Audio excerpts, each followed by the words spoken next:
देखो जरा, the income of A and B are in the ratio of 3:4 and their expenditures are in the ratio of 5:7. If their saving is 1,000 rupees, find their income. ठीक है, देखो income मतलब आपको आपके boss ने कितना दिया, एक्सपेंडिचर घर पे दाल आटा लाए, दाल लाए, चावल लाए, फ्रूट्स लाए, ये एक्सपेंडिचर, दिस इज योर खर्चा। क्योंकि अभी हम घूम नहीं रहे हैं तो हम ये नहीं बोलेंगे हम मॉल गए, हम ये बोलेंगे आटा दाल चावल ही खा रहे हैं फिलहाल तो, ठीक है। और इसके बाद इनकम में से जो खर्चा होने के बाद जो बचता है that is called your saving. पहले तो ये रिलेशनशिप समझ में आनी चाहिए। आई होप ये सबको समझ में आता है। Income minus expenditure is equal to your saving, ठीक है। अब देखो इनकम का रेशियो दे रखा है, income of a is to b, income a और बी के रेशियो दे रखा है 3:4। बेटा 3:4 को कैसे रिप्रेजेंट करते हो, 3x और 4x।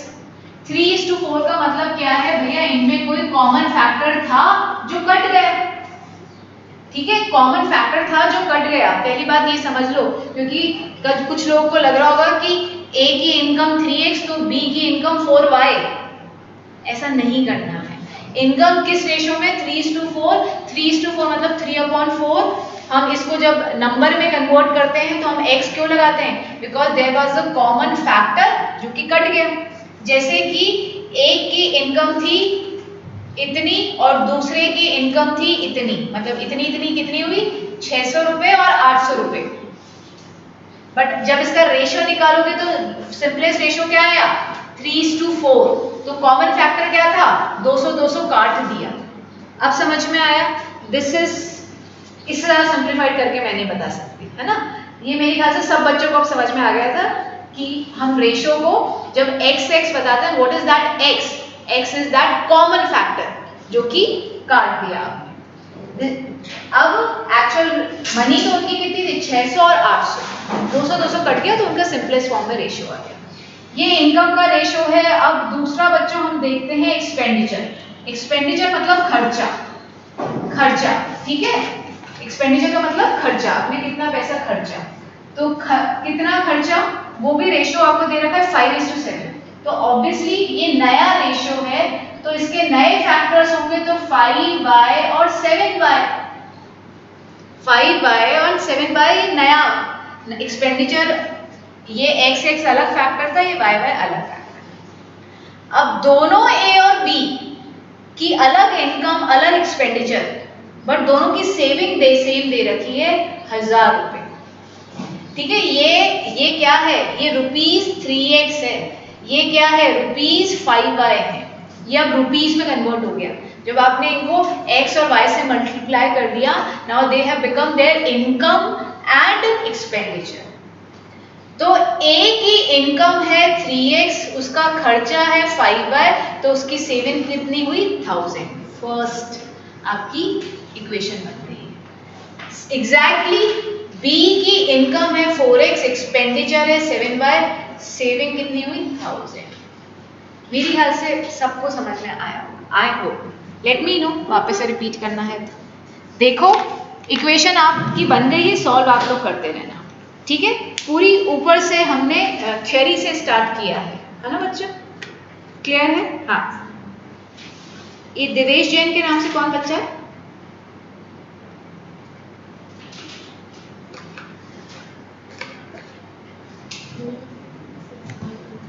Who is there with the name of Devesh Jain? अच्छा जैन, ठीक है बेटा, ठीक है। करो आराम से करो, आराम से करो, आराम से समझो। आज कौन सा थर्सडे है,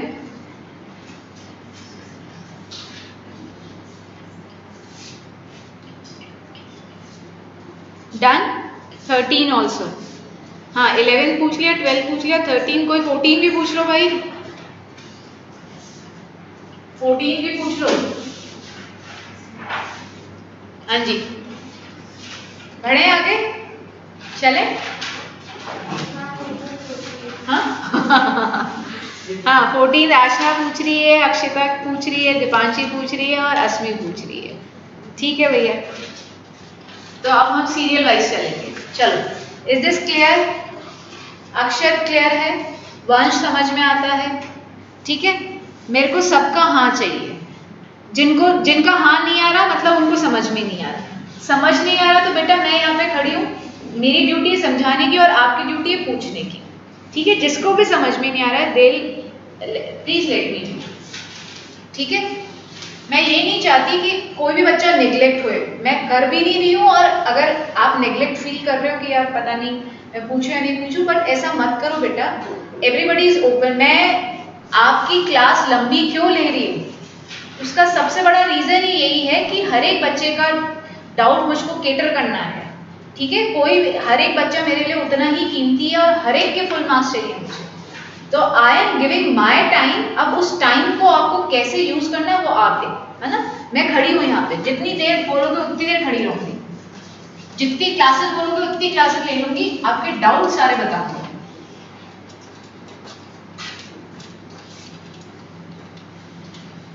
चलो नेक्स्ट क्वेश्चन देखते हैं। 12th question, a man travels 600 kilometre partly by train and partly by car. If he covers 400 km by train and the rest by car, it takes 6 hours and 30 minutes. बेटा ये question आपका एक NCERT में भी था ऐसा। ये question थोड़ा सा डिफिकल्ट होता है, एक बारी में किसी बच्चे को समझ में नहीं आता है। समझ में आने के बाद अगर आप घर पे इसको रिवाइज नहीं करोगे तो आपको याद नहीं रहेगा।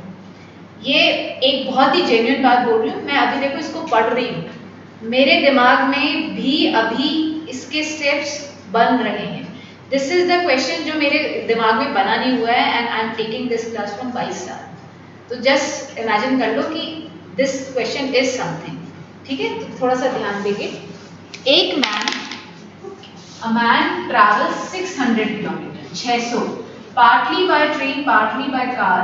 तो ट्रेन से उसने 400 किलोमीटर चला ट्रेन से, और कार से बचा हुआ 200 किलोमीटर चलेगा, ठीक है।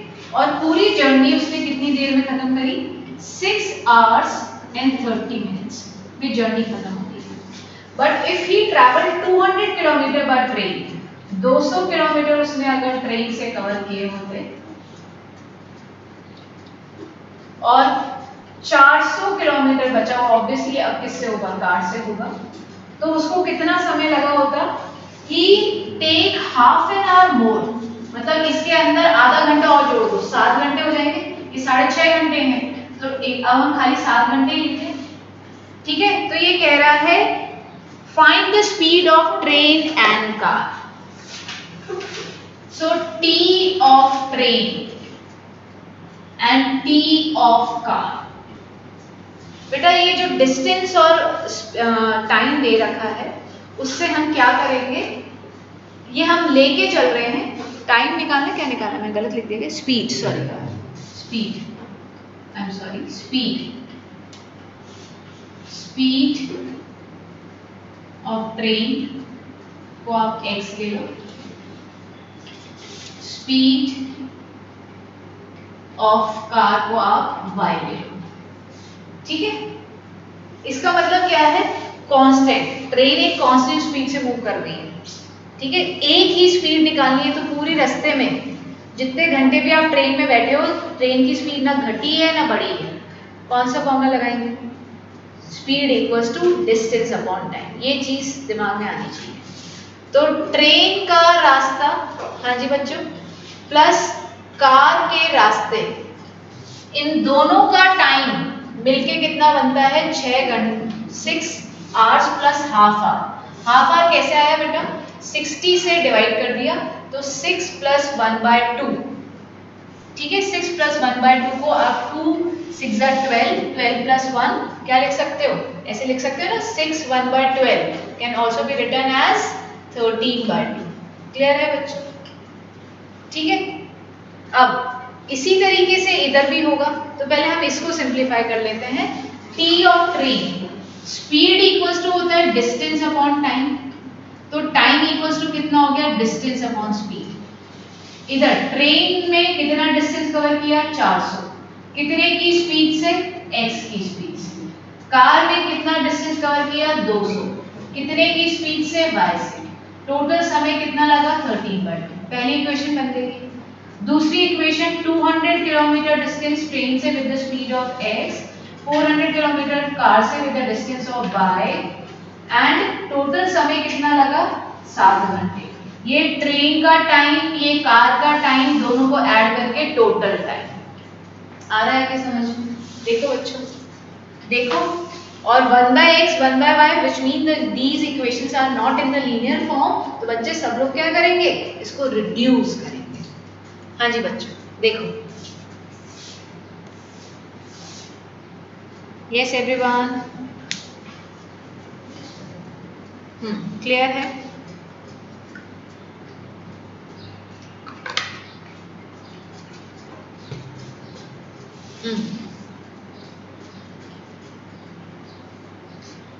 Please solve the quadratic equation. Solve भी करनी है? ठीक है बेटा, करते हैं अभी। एक बार सब लोग कॉपी कर लें। हाँ ठीक है संचित बेटा, किसी को डाउट हो तो फिर से पूछ लें। अक्षत क्लियर? Very good.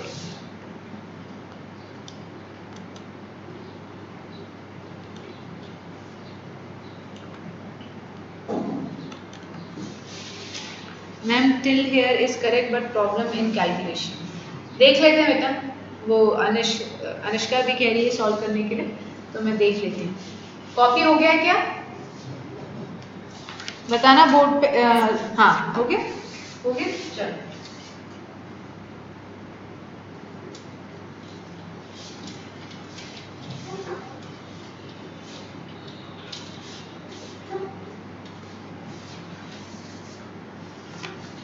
तो 1/x को मैं a ले रही हूँ और 1/y को मैं b ले रही हूँ। तो ठीक है, 200 कॉमन ले लो, तो 200x plus b is equal to 13/2। तो ये 200x, x को लिखती हूँ a, this is a plus b is equal to 13/400। ऐसे इसको लिख लो, 200 कॉमन ले लो, a plus 200b is equal to 7। ठीक है, वो नीचे उतर जाएगा, तो a plus 200b is equal to 7/200। अब इस इक्वेशन को 200 से मल्टीप्लाई कर दो, इस इक्वेशन को 200 से मल्टीप्लाई कर दो, तो this will become 200a, this will become 2 2 ज़ा 4, 4 into 10 की पावर 4b। ठीक है, और ये 200 कैंसिल आउट हो गया। इधर क्या बन गया, ये इक्वेशन है 200a plus b is equal to 13/400। Minus minus minus, बहुत ज़्यादा गंदी कैलकुलेशन, तो ये हो जाएगा 3999b। छोड़ दो भैया, नहीं आएगा एग्जाम में ऐसी गंदी कैलकुलेशन। ठीक है, मैं यहाँ तक लिख लिया है तो मैं यूज कर ले, तुम लोग लिखो यहाँ से अगर कोई कॉपी करना चाह रहा है तो 399b, और ये हो गया 2800 माइनस 13/400। 3999b, 10 में से 3 गया 7, 9 में से 1 गया 8, और यहाँ पे आ गया 7 2। ये आ रहा है क्या? कैलकुलेशन तो ऐसी ही करनी है ना, करना रिड्यूसिबल मेथड से और एलिमिनेशन मेथड से करना था स्टार्ट करने में, तो कैलकुलेशन इजी हो गई। अच्छा 400, ओहो, ये तो 3 के टेबल पे जा रहा है, 1 3 3 3 9 2 9। अब फिर से जा रहा है क्या ये 12, नहीं 13 के टेबल पे जा रहा है क्या, नहीं 11 के टेबल पे जा रहा है क्या, 23 नहीं। मैम हाँ बोलो।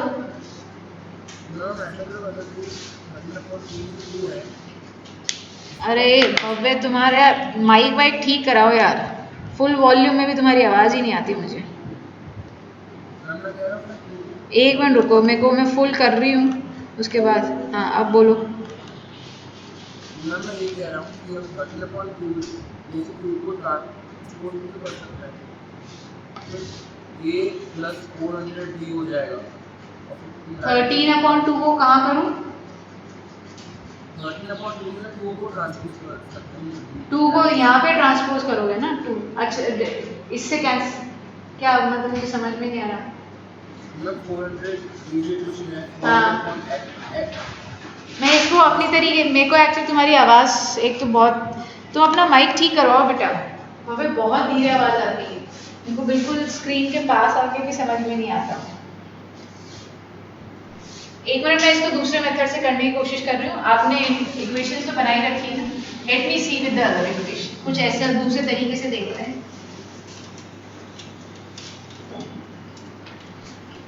मैम, हाँ बोलो दीपांशी।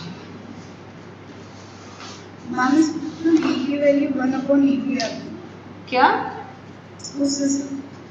इसमें b की वैल्यू 1/e आती, लेकिन मैं आपने अभी जैसे किया था ना, मैंने उससे नहीं किया था, मैंने फिर एलसीएम लेके मतलब कि 200 से मल्टीप्लाई करके फिर इन सबको किया एक बार मैं b की वैल्यू 1/e आती। मैं देख लेती हूँ बेटा एक बार। इक्वेशन मुझे बताना, 400/x 200/y is equal to 13/2। दूसरी इक्वेशन 200/x और 400/y 7। अब तुम क्या बोल रहे हो, क्या नाम है इसका? श्रेय। इसमें डायग्राम एक भी आ रहा है उसके लिए। किस में कहाँ तक कैलकुलेशन होती है? इसके लिए हम कहाँ आगे कैलकुलेशन की तरफ किया वैसे आ गया। अरे तो कौन सा पार्ट गलत था वो बता दो ना। कहाँ आपने तो सिंपलीफाई किया 200 को कॉमन लेके। हाँ कुछ और करूँ? अच्छा ठीक, इसको कॉमन नहीं लेती हूँ, ठीक है, पहले तो कॉमन नहीं लेती, 1/x और 1/y को b तो a और b को ले लेते हैं, तो 400a plus, okay I got this, मुझे ये चीज़ समझ में आ गई है, तो मैं बताती हूँ। मैं ये देखो 400a plus 200b equals to 13/2 और 200a, भाई ये चीज़ जो मैं सिखा रही हूँ अब सीखना, मैं कुछ एक दूसरी चीज़ तुमको बता रही हूँ। एवरीबडी, जब a का कोफिशिएंट और b का कोफिशिएंट दूसरी इक्वेशन में इंटरचेंज हो जाते हैं, इधर a का कोफिशिएंट 400 है, वो नीचे वाली इक्वेशन में b का कोफिशिएंट बन जाता है, और जब b का कोफिशिएंट जो है वो फर्स्ट नेक्स्ट इक्वेशन में a का कोफिशिएंट बन जाता है, तो हम इन इक्वेशन को कैसे सॉल्व करते हैं, एक बार इन दोनों इक्वेशंस को आपस में ऐड करते हैं और एक बार इन दोनों इक्वेशंस को आपस में सबट्रैक्ट करते हैं।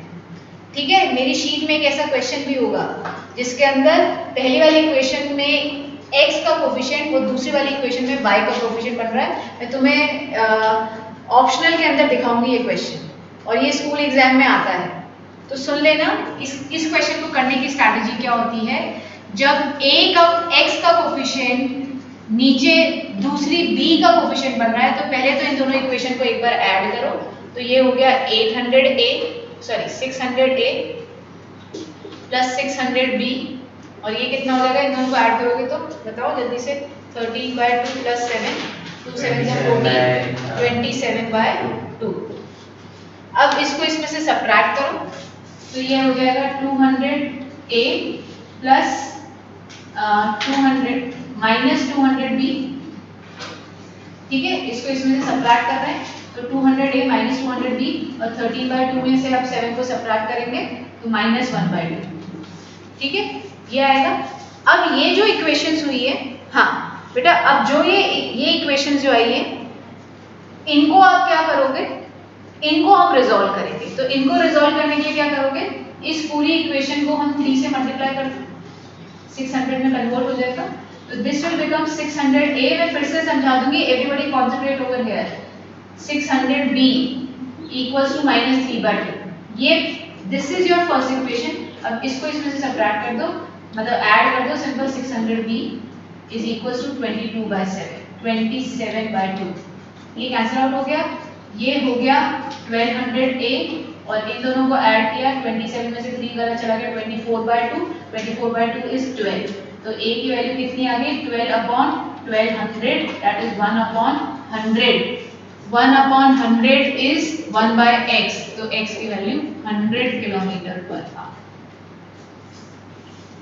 a की x की वैल्यू यही आ रही है। सुन लो ये क्वेश्चन, ये तुम लोग सब लोग अपनी एनसीईआरटी निकालो, ठीक है, फिर तुमको ज्यादा मेरी बात समझ में आएगी। Everyone take out your NCERT. NCERT में मैं पेज नंबर बता रही हूँ, वो निकालो, ठीक है, फिर से पूरा समझना। ये नया तरीका मुझे सिखाना था, बहुत अच्छी बात है कि इसमें आ गया। इनफैक्ट मेरी शीट में था तो मुझे लगा कि कोई पूछ ही लेगा। सुनो बेटा, हाँ देखो निकालो आप बेटा question number everyone, page number 68, question number 7, question number 7 का 5th part, just look at that equation everyone. Page number 68, question number 7 का 5th पार्ट, सब लोगों को दिख रहा है? हम सब या चैट पर बोलो मुझे कि yes ma'am, everybody can see that, हर एक बच्चा देख सकता है। आपको क्या उसमें मिल रहा है कि जो x का कोफिशिएंट है वो सेकेंड इक्वेशन में y का कोफिशिएंट है, सब लोग कैन यू सी दैट, है ना? अब इतना गंदा जब आपके पास आता है तो उसको करने का तरीका यही है, जब भी b a के कोफिशिएंट, जो a का कोफिशिएंट पहली इक्वेशन में है वो दूसरी इक्वेशन में b का कोफिशिएंट बन जाए, और जो b का कोफिशिएंट है वो दूसरी इक्वेशन में a का कोफिशिएंट बन जाए, तो आपको क्या करना है, लिख लो कहीं, पहले इन दोनों इक्वेशन को ऐड करो, फिर इन दोनों को सब्ट्रैक्ट करो और फिर सॉल्व करो, ठीक है, ये लिख लो। दिस इज द मेथड जो आप करोगे, ठीक है।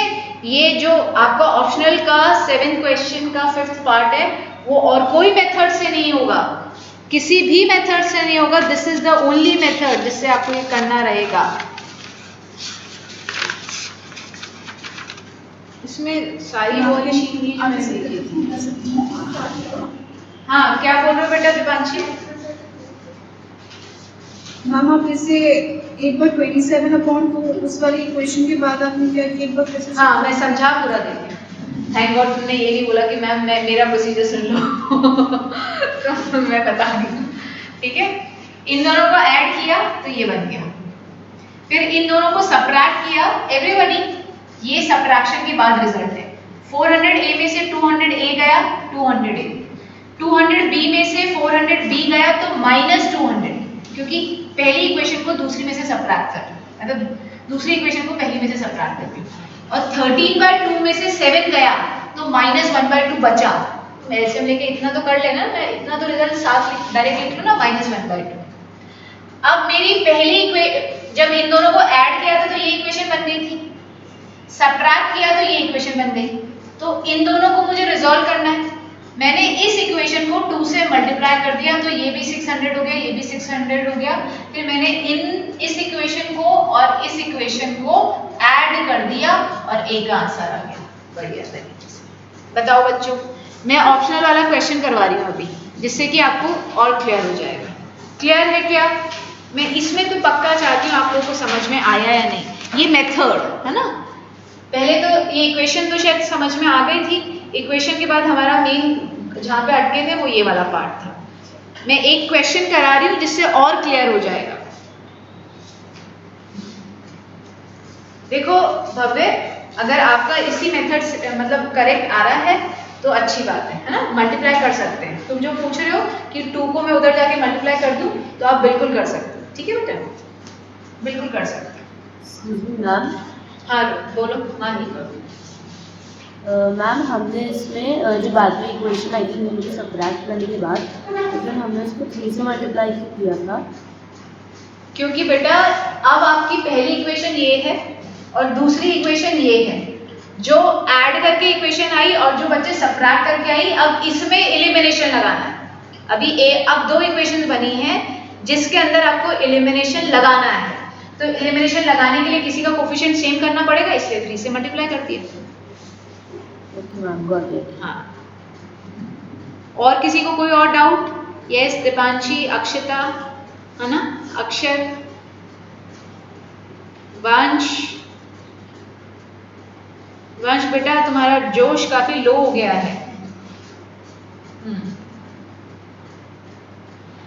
पहले काफी एक्टिव थे मैम, 3 से डिवाइड करते तो और इजी हो जाता। हाँ सक्षम बेटा, आप दूसरी इस इक्वेशन को 3 से डिवाइड करते थे तो भी हो जाता, बिल्कुल हो जाता।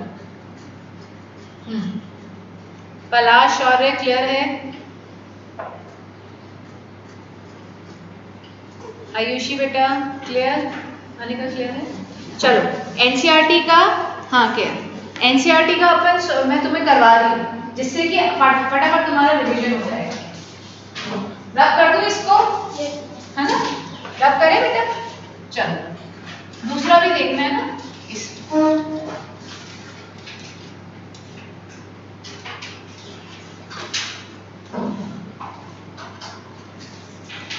आओ देखिए जरा क्या है।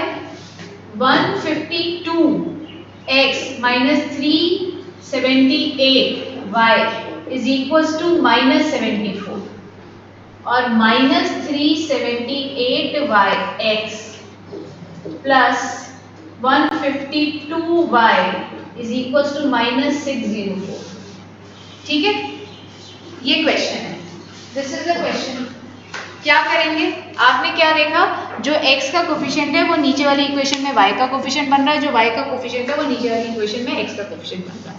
तो आपको मैंने सिखाया पहले तो इन दोनों को ऐड कर दो।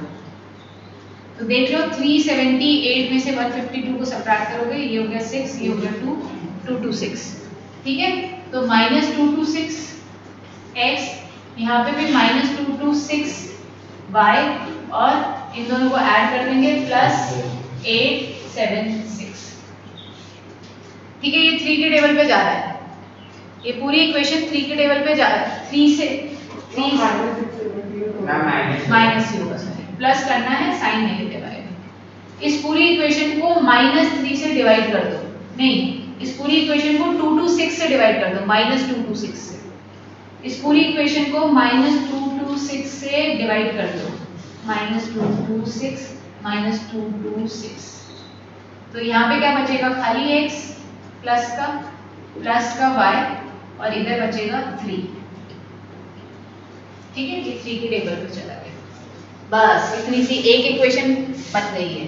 अब दूसरी बार क्या करना है, इसको इसमें सबट्रैक्ट करना है। अभी मैं यहाँ पे ब्रैकेट में लिख देती हूँ, अभी मैंने क्या किया था, एडिशन।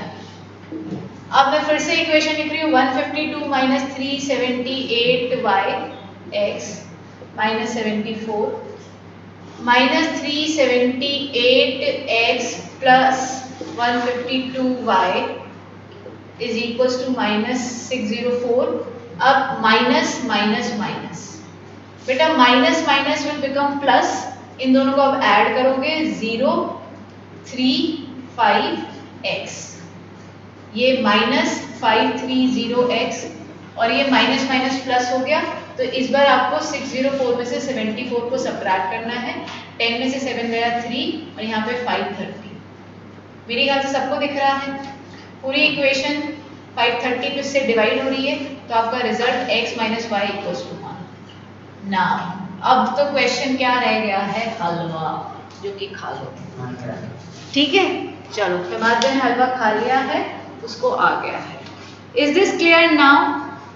अब आ गया है सेकंड क्वेश्चन में, मेरे ख्याल से सबको क्लियर हो गया होगा। ये दो इक्वेशन गिवन थी, इन दोनों को पहले ऐड किया और इसके अंदर सबट्रैक्ट किया, ये सबट्रैक्ट वाला।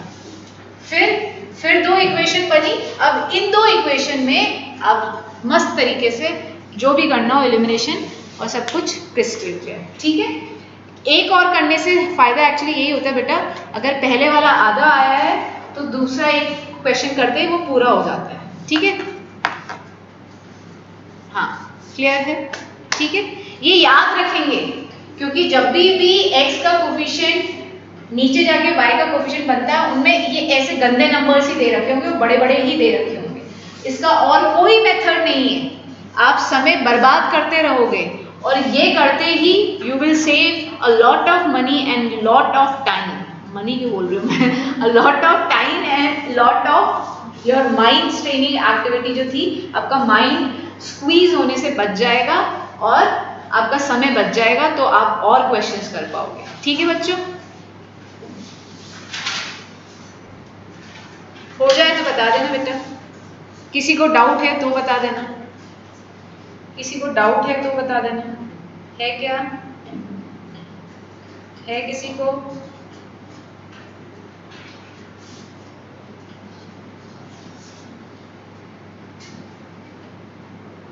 बढ़े आगे बच्चों, चलो चलिए 11th क्वेश्चन हो गया है, 12th हो गया है, अब हम 13 पे आ रहे हैं। रब कर दें।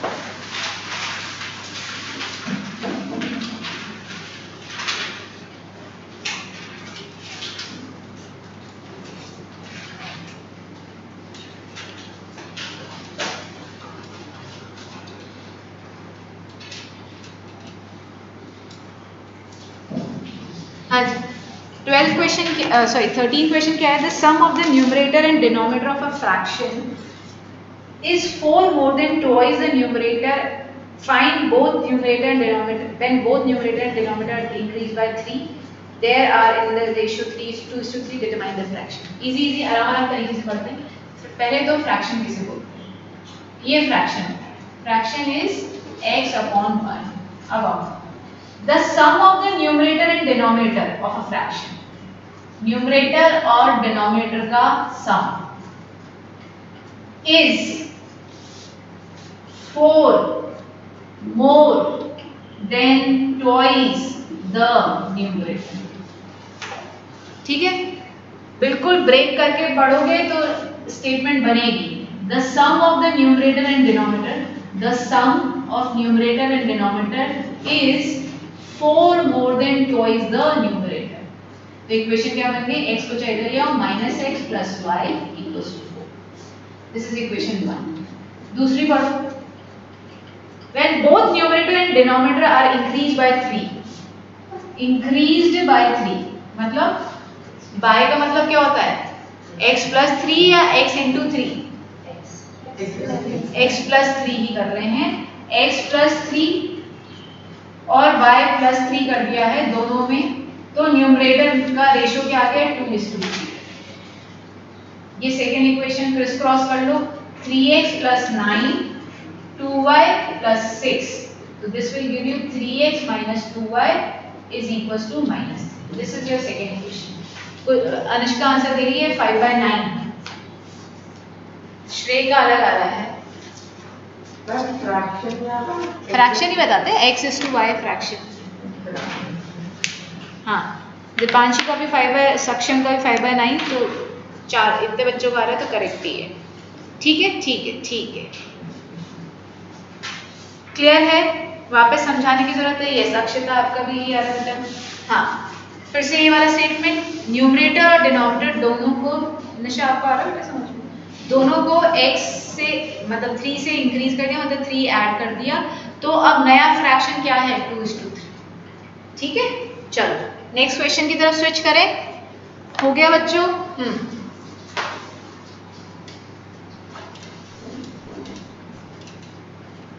चलो आगे देखते हैं 14 question. The number 50 is divided into 2 parts such that the sum of the reciprocal of these part is 1/12. Find the parts. अच्छा क्वेश्चन है, इजी भी है। The number 50 is divided into 2 parts, मतलब 50 के 2 पार्ट क्या है? एक x है, एक y है, और x और y मिलके क्या बनेगा? 50। पहली इक्वेशन तो यही बन गई। अब इनका रेसिप्रोकल, x का रेसिप्रोकल 1/x, y का reciprocal 1/y, the sum of the reciprocal is 1/12। दूसरी इक्वेशन। ठीक है, अब बच्चे घूम रहे हैं किसमें कि मैम अगर 1/x को a ले लें, 1/y को b ले लें, उसमें x y, इसमें a b, 4 वेरिएबल, 2 इक्वेशन। अरे अब इसमें नहीं लगेगा, एक में रिड्यूसिबल और एक में ऐसे। एलसीएम लोगे, एलसीएम लोगे, x y आएगा, y प्लस x आएगा, 1/12 आएगा। x प्लस y की वैल्यू ये रही 50, ये पुट करोगे 50xy इक्वल्स टू 1/12। अब क्या करोगे? ये इधर 50 को 12 से मल्टीप्लाई कर दोगे 600, और ये आ गया x प्लस xy। अब या तो x को इन टर्म्स ऑफ y लिख लो या y को इन टर्म्स ऑफ x लिख लो। तो जैसे मैंने x को लिखा 600 अपॉन y, भैया कोऑर्डिनेट इक्वेशन बनेगी। ठीक है, x equal to 600 upon y, ये इसमें पुट कर लो, 600 upon y plus y is equal to 50, LCM लोगे y, 600 plus y square is equal to 50, y को इधर ले जाओ, y स्क्वायर माइनस 50y, पहले मैं लिख देती हूँ तुम्हारे लिए, 600 प्लस 50y, और 50y को इधर ले आओ, y square minus 50y plus 600, ठीक है, 600 कैसे बनेगा, 20 और 30, तो y square minus 20y minus 30y plus 600 is equal to 0, तो y minus 20 minus 30 y minus 20, तो y की वैल्यू 20 और 30, मतलब y को 20 लेते हो तो x 30 आ जाएगा, y को 30 लेते हो तो y 20 आ जाएगा। इसको ma'am I am having too much network issues and video and audio both are lagging too much, कोई बात नहीं बेटा, रिकॉर्ड हो रहा है, रिकॉर्डेड सेशन ज़रूर देख लेना, ठीक है, ये सब प्रॉब्लम तो अब चलती ही रहती है, इसलिए तुम्हारे को रिकॉर्डिंग की सुविधा दे रखी है, और अवेल दैट बेनिफिट, है ना, आपके लिए लेक्चर जो रिकॉर्ड हो रहा है उसको ज़रूर देखना, अटेंड हो पा रहा है तो करो, नहीं तो फिर देख लो, है ना। किसी को भी इस क्वेश्चन में फिर से कोई डाउट आ रहा हो तो मैं 2 मिनट बैठी हूँ, मुझसे पूछ लेना, पूछना, हाँ बोलो भव्य।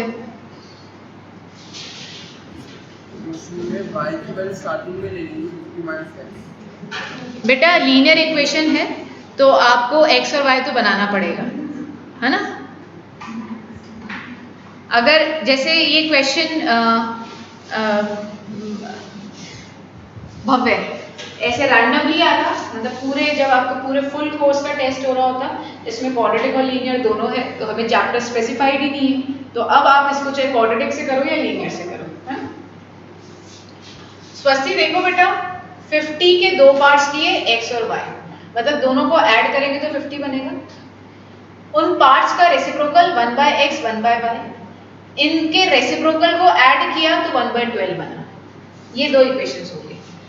अब इस वाली इक्वेशन का एलसीएम लिया, x और y का एलसीएम xy, ऊपर आ जाएगा y plus x equal to 1/12, x plus y की वैल्यू 50 है, ये पुट करी और क्रिस क्रॉस कर दिया, 12 को 50 से मल्टीप्लाई कर दिया, xy को 1 से, तो ये हो गया 600 इक्वल टू xy। अब मैंने x को इन टर्म्स ऑफ y लिखा, मतलब y को नीचे उतार लिया, तो x कितना आ गया 600 अपॉन y। अब ये x की वैल्यू, ये जो मेरी ये इक्वेशन है x plus y equal to 50, इधर मैंने x की वैल्यू क्या रख दी 600 अपॉन y, y को y ही रहने दिया इक्वल टू 50। मैंने फिर से एलसीएम लिया, यहाँ पे नीचे आया y, यहाँ पे आएगा 600 plus y square is equal to 50, इस y को मैंने 50 को पकड़ा दिया, तो y square plus 600 is equal to 50y, इस 50y को मैं इधर लेके आ गई लेफ्ट हैंड साइड में, तो फिर y square minus 50y plus 600 is equal to 0, फिर मैंने क्वाड्रेटिक इक्वेशन को सॉल्व कर लिया, ठीक है। देखो अरे बेटा एक बार, हाँ 60, हाँ ये कौन है, ये इसको बताएं भैया,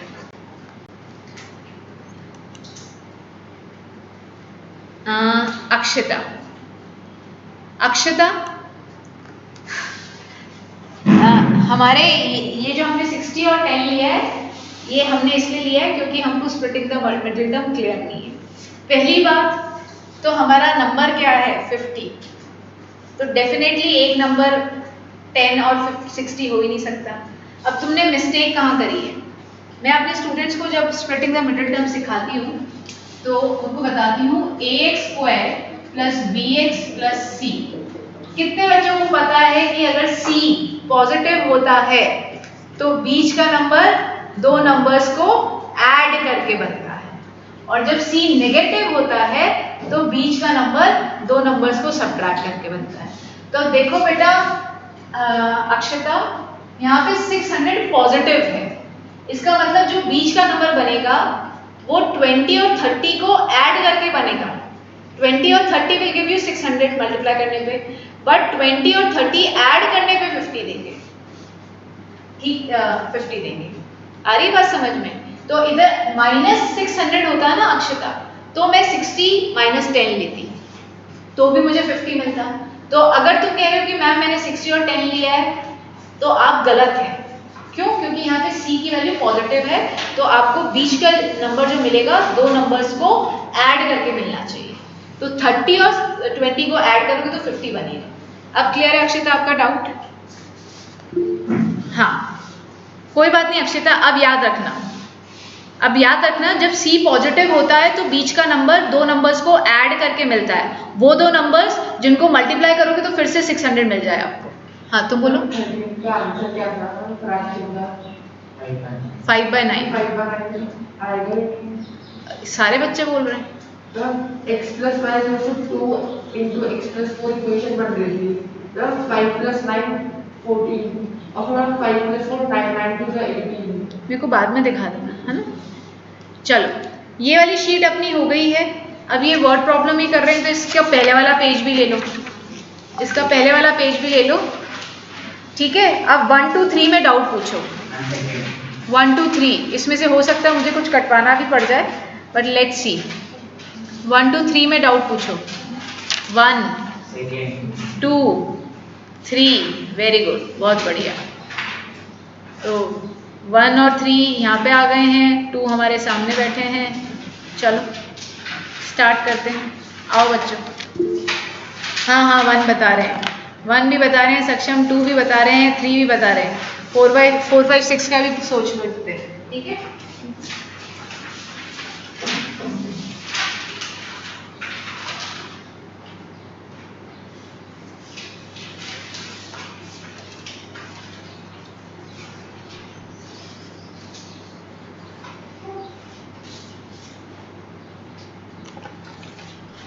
आओ बच्चों। There are two friends A and B. A say to B, give me 100 rupee, I shall then become twice as rich as you. B says to A, if you give me 10 rupee, I shall be 6 times as rich as you. Find out how much money do they have. तो सबसे पहले तो हम बोलते हैं let's say A के पास है ₹X, B के पास है ₹Y, ठीक है। अब क्या कह रहा है, पहले ए बी को बोल रहा है, ये क्या कह रहा है, गिव मी 100 रुपी। तो अगर बी ए को 100 रुपी दे देता है तो भैया इसके पास तो 100 रुपए कम होगा और इसके पास 100 रुपए बढ़ गए, समझ रहे हो।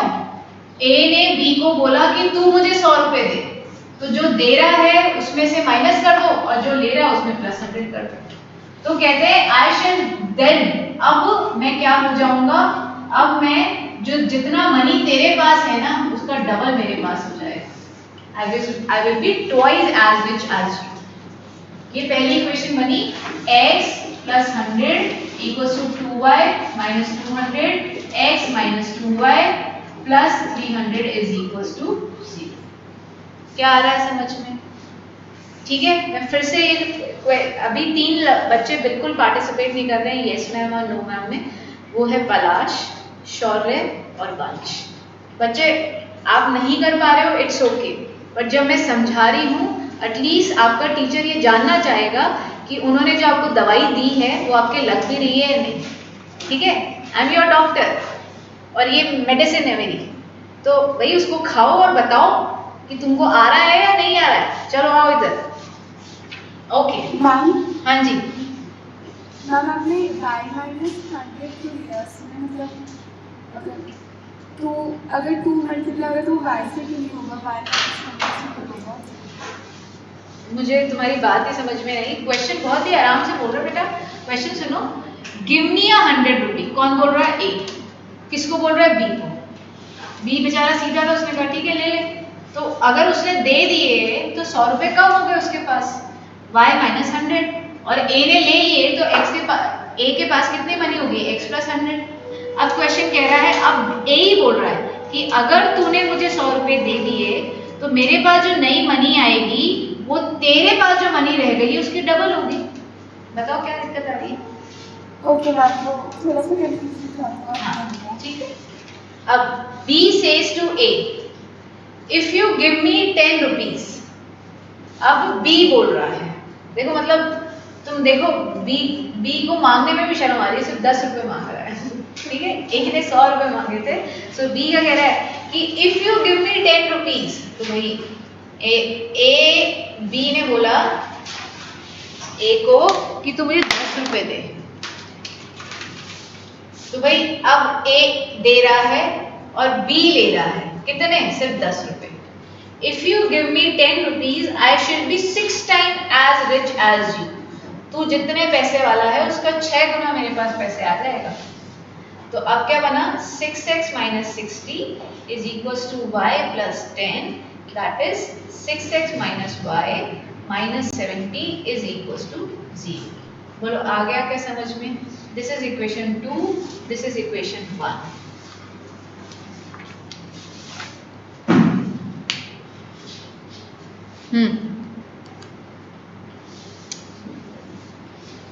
शौर्य पलाश वंश, बेटा मैं एक बार और पूछ रही हूँ कि आप लोग अगर क्लास में हैं तो आपको समझ आ रहा है या नहीं तो फिर मैं ग्रुप से निकाल देती हूँ, है ना?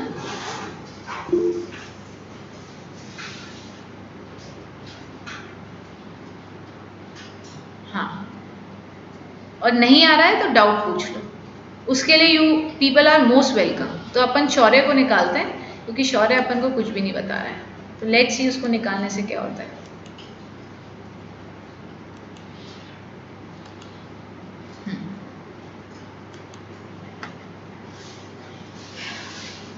अब क्या पता ये टीवी देख रहा हो तो अभी पता लग जाएगा, वो वापस मीटिंग में आने के लिए बोलेगा नहीं। ठीक है, अब अपन ने निकाल दिया उसको। चलिए आगे बढ़ूं, आगे बढ़ जाओ। फर्स्ट के बाद सेकंड भी पूछा है ना, चलो सेकंड देखते हैं।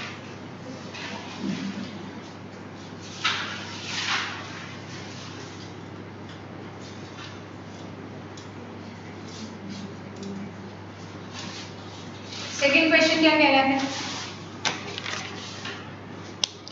Among to rational number thrice the first is 30 in excess of twice the second number among two rational numbers।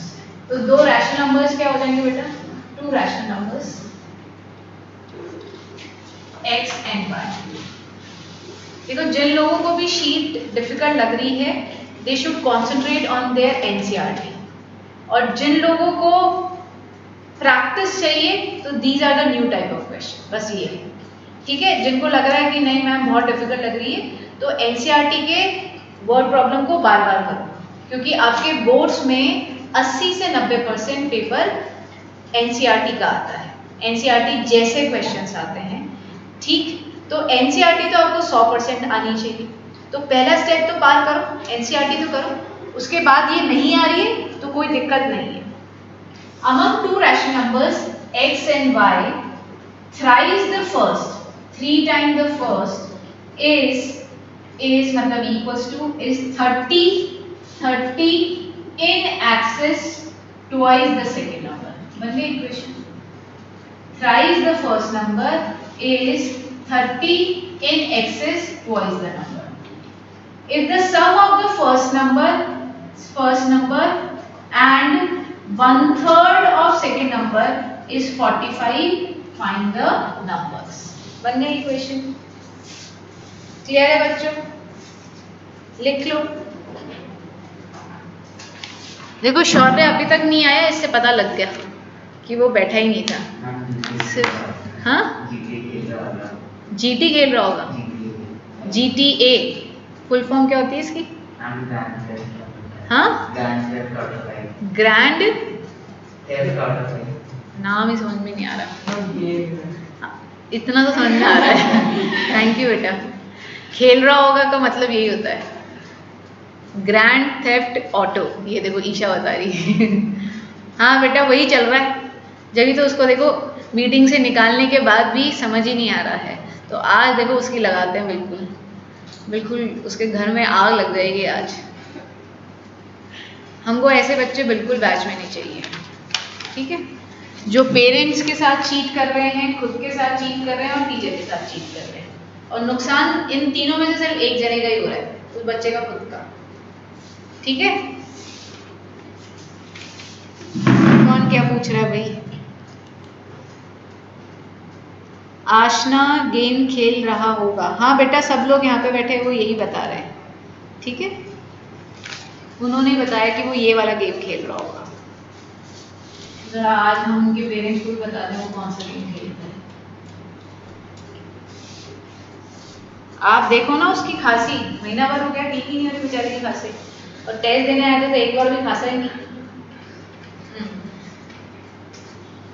तो question number third, if 1 is added to both numerator and denominator of a fraction, it become equal to 7/8.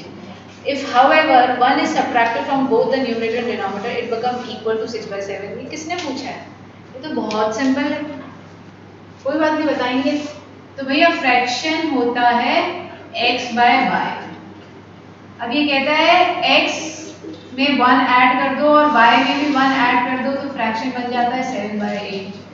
अब ये कह रहा है fraction में x मतलब numerator में भी 1 सबट्रैक्ट कर दो और डिनोमिनेटर में भी 1 सबट्रैक्ट कर दो तो फ्रैक्शन बन जाता है 6/7। अब कह रहा है सॉल्व कर लोगे क्रिस क्रॉस करके? ऐसे क्वेश्चन में क्रिस क्रॉस ही करना पड़ता है बेटा। हाँ, फ्रैक्शन की वैल्यू आ रही है 13/15। Is it so? यस। हाँ, 13/15 इज द करेक्ट आंसर। हाँ करेक्ट है बेटा। अब फोर्थ, फिफ्थ, सिक्स्थ और सिक्स्थ वाले तो हमने बहुत क्वेश्चन ले लिए हैं आखिरी क्लास में, लास्ट क्लास में हमने लिए थे, नो डाउट। अरे सक्षम बेटा आप लास्ट क्लास में नहीं थे क्या? आप मुझे पहले ये चीज क्लियर करो, were you there in the last class? जल्दी से बोलो, चैट विंडो में देख रही हूँ। सक्षम लास्ट क्लास में थे? बेटा लास्ट क्लास में बहुत सारे क्वेश्चन किए थे मैंने ऐसे वाले, 2-3 तो किए थे। अब तुम्हारा डाउट क्या है, या तो तुम मुझको ये बताओ डाउट क्या है, क्या डाउट है बताओ, क्या नहीं आ रहा? अनम्यूट करके पूछो, अनम्यूट करके पूछ लो क्या डाउट है, बोलो हाँ या ना? नहीं? चलो एनीवेज नेक्स्ट। हाँ बोलो दीपांशी, या कौन है?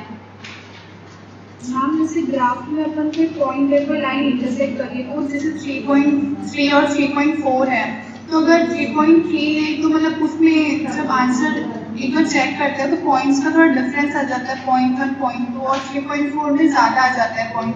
तो मैम तो इतना पॉइंट्स तो चलेंगे ना अगर अपन आंसर? बेटा आपको जब भी स्कूल में या बोर्ड में क्वेश्चन आएगा ना तो ऐसी एक्स और वाई की इतनी गंदी वैल्यूज ही नहीं आएंगी, है ना? तो वो ट्राई करते हैं कि आपको कैलकुलेशन ठीक ठाक दे, है ना? ओके। हाँ चलिए, कौन सी शीट लेंगे? अब नंबर 1 तो हो गई है, 1 पूरी हो गई। इसके जस्ट पीछे भी एक शीट है। अच्छा वो टिक लगाने वाली करनी है। नहीं ये टिक, ये तुम्हारी ही शीट है कि मेरे हाथ में? तो ये पहली हो गई है, फिर ये वर्ड प्रॉब्लम सारी हो गई है, फिर ग्राफ वाली भी करा दी है, ये वाली। हाँ अब देखो ये वाली जो लास्ट शीट बची है ना, उसका तो क्वेश्चन नंबर 8 देखो, क्वेश्चन नंबर 7 देखो। मैं तुमको बोल रही थी ना मेरी शीट में वैसे क्वेश्चन है, क्वेश्चन नंबर 8 और 7, एवरीबडी कैन सी दैट? बताओ मुझे जल्दी से, 8 और 7 कैसे करना है, जल्दी से बताओ। 8 और 7 एग्जैक्टली जो अभी आज तुमने सीखा है, ठीक है? 8 और 7 exactly.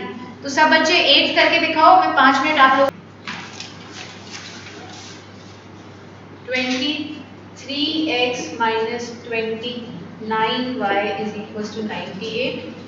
29x minus 23y is equals to 110. तो एक बार ऐड करेंगे तो this will become 52x minus 52y is equals to, sign सही लगाया ना? हाँ, is equals to 802। ठीक है, 4 के टेबल पे जा रहा है तो सॉरी 52 के टेबल पे x minus y is equals to 4। पहली इक्वेशन बन गई है सब। हाँ देख लेना आयुषी, चेक कर लेना बेटा, मैं कर रही हूँ। अब इसको इसमें से सबट्रैक्ट करेंगे तो 23 में से 29 गया, माइनस 6x माइनस 6y और 110 में से 98 जाएगा तो 10 ये 2, 10 में से 9 गया 1, 12 माइनस 12। पूरी इक्वेशन 6 से डिवाइड हो गई, -6 से x plus y equals to 2। नहीं आ रही? मेरी सही है ना? x plus y is equals to 2, 2x equals to 6, x equals to 3। x 3 है तो यहाँ से y की वैल्यू -1। हाँ जी, 3 और -1 जिन जिन बच्चों को आ गया है उनको बहुत खुशी मनानी चाहिए अपने खुद के लिए कि उनको फाइनली एक टाइप ऑफ क्वेश्चन आ गया है। ठीक है? हाँ तो सक्षम भाई, क्या मिस्टेक हो रही थी आपकी? गलत है आपका। हाँ मामू 2x नहीं लिया मैंने, x ले लिया। पिटाई कर दूँ तुम्हारी? हाँ चलो अब ये वाली एक्सरसाइज डिस्कस कर लेते हैं एक बार। ठीक है? सो 1 2 3 4। अरे भव्य ऐसे मत करो भाई, इतना अच्छे से समझाए क्वेश्चन, मत करो गलत अब, है ना? वंश आप कुछ कर पाए? पलाश आप कुछ कर पाए? कौन से स्टेप तक कर पाए? शेयर करो हमारे साथ, बताओ हमें कि मैम ये स्टेप तक मेरा करेक्ट था। बताओ बच्चों, पलाश और वंश कहाँ तक आपने सही किया? हाँ जय आप कर पाए? या जय की मीटिंग छूट गई? अक्षिता हो गया आपका? 1 2 3 4 इस एक्सरसाइज में 1 2 3 4 में कोई डाउट? 1 2 3 4 दीपांशी आप इसी का सेकंड पूछ रही हो क्या? ठीक है ठीक है, आओ। उसमें 1/3x + 2y को a लेना है।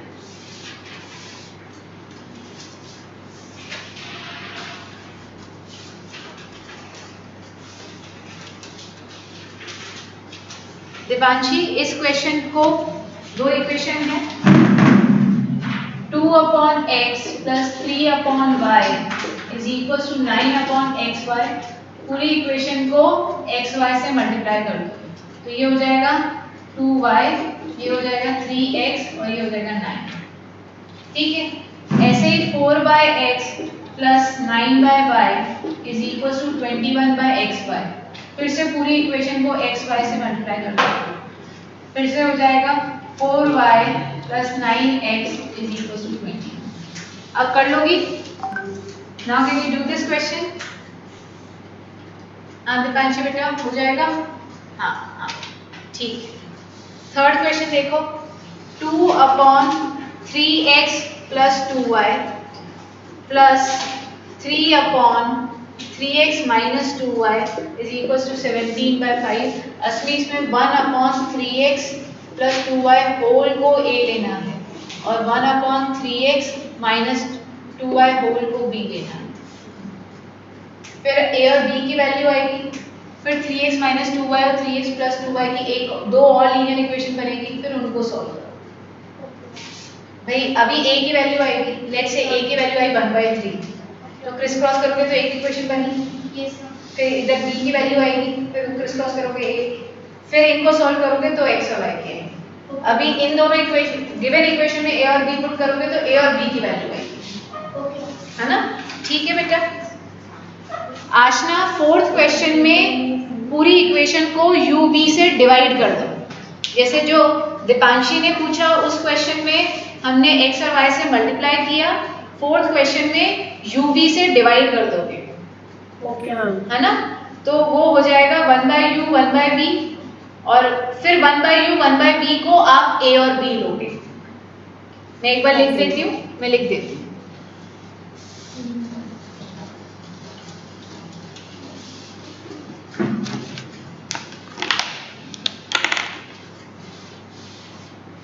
को मैं अंदर मल्टीप्लाई कर रही हूँ, ये हो गया 6u - 2u 2v, 2v is equal to 5uv।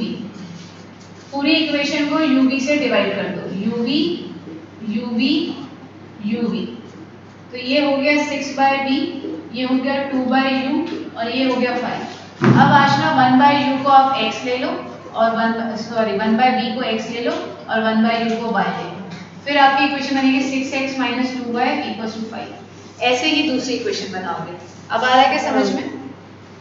आ रहा है समझ? हाँ ठीक है बेटा। तो कोई और डाउट?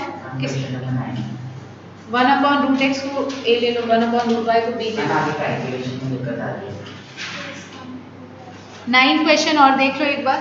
हाँ 9th क्वेश्चन बेटा ये कर रखा 6th क्वेश्चन जो पूछ रहा है, मैंने ऑलरेडी 6th क्वेश्चन बता दिया है किया। 1/3x + 2y को होल को a लेना है और जैसे थर्ड करना है वैसे 6th करना है। इसमें 1/3x - 2y होल को b लोगे,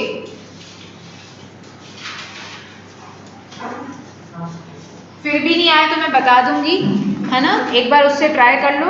ये 9th आज का आखिरी क्वेश्चन रखेंगे। 2/√x + 3/√y = 2।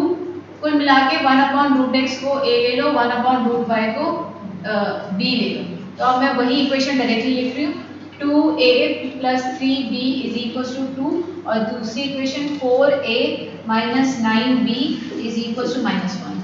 इस इक्वेशन को 3 से मल्टीप्लाई कर लो तो ये इक्वेशन बन जाएगी 6a + 9b = 6 और ये वाली दूसरी equation 4a - 9b = -1।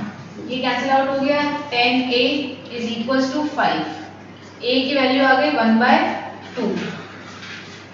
1/2 = √x, squaring both the side। तो 1/4 = 1/x, x = 4। ठीक है, जिसको ये चीज समझ में नहीं आ रही बेटा, 1/2 1/√x की वैल्यू आई है, पहले क्रिस क्रॉस करना है तो पहले क्रिस क्रॉस कर लो, √x = 2। अब दोनों साइड स्क्वायर कर दो तो नंबर के रूट का स्क्वायर नंबर इटसेल्फ, तो x की वैल्यू कितनी आ गई, 2 का स्क्वायर विल गिव यू 4। आ गया क्या समझ में? आया किसी को? जिसका डाउट था उसको समझ में आ गया? हाँ क्लियर है ये? कोई डाउट किसी को? हमने ये पढ़ा है मैथ्स में 9th क्लास में, नंबर के रूट का स्क्वायर, x का रूट है फिर उसका स्क्वायर कर दोगे तो रूट उड़ जाता है और 2 का स्क्वायर 4 हो जाएगा। बोलो बच्चों क्लियर है? ठीक है क्या?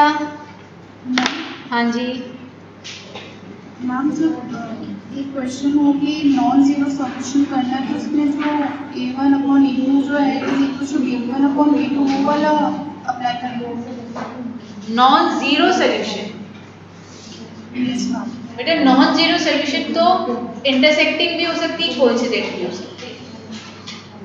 ठीक है, नॉन जीरो सोल्यूशन तो दोनों हो सकती है। तो कभी भी ये नॉन जीरो नहीं लिखा होगा, अगर तुम कह रही हो तो it can be intersecting line, it can be coincident line, क्योंकि नॉन जीरो सोल्यूशन मतलब उसका कोई जीरो सोल्यूशन नहीं है, कोई सोल्यूशन है। मैम आपकी शीट में क्वेश्चन दे रखा था, कौन या तो मुझे बताओ। मैम लास्ट शीट में लास्ट क्वेश्चन 18th इसके बाद, अच्छा हाँ, find the value of k which has the system of equation has a non-zero solution। तो इंटरसेक्टिंग लाइन का क्या होता है, a1/a2 is not equal to b1/b2। तो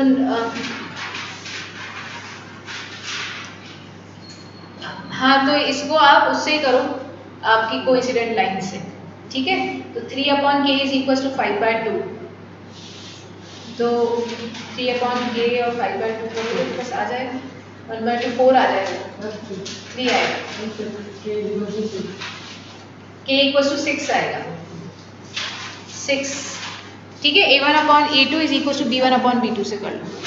ठीक है बच्चों, हम चैप्टर